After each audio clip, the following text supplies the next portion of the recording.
Les Ghanéens donnent une seconde chance à John Dramani Mahama. Par 56% des voix pour John Mahama, ce 7 décembre 2024, les électrices et les électeurs ghanéens ont sanctionné l'équipe sortante portée par le vice-président, Mahamudu Bawumia. Ils ont donné un nouveau mandat à celui qui avait dirigé le Ghana de 2012 à 2017.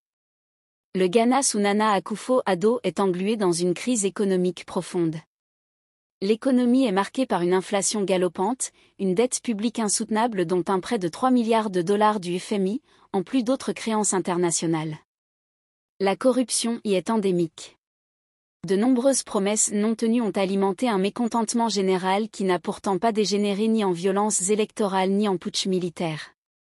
C'est le signe de la maturité de ce pays qui démontre que la démocratie est une valeur universelle, y compris en Afrique. L'alternance entre les deux grands partis est donc possible, en Afrique aussi, sans réforme à dessein du code électoral qui fausse les règles du jeu et sans chasse ouverte aux opposants. Reste le véritable défi, relancer l'économie et comme partout en Afrique, créer des emplois pour les jeunes et leur redonner l'espoir de construire leur avenir au Ghana.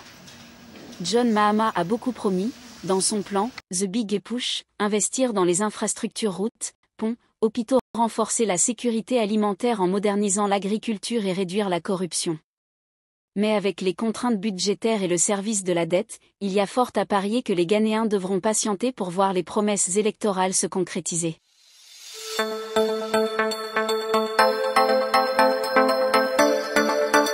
Itinéraire Business, l'émission qui parle le mieux de vos succès.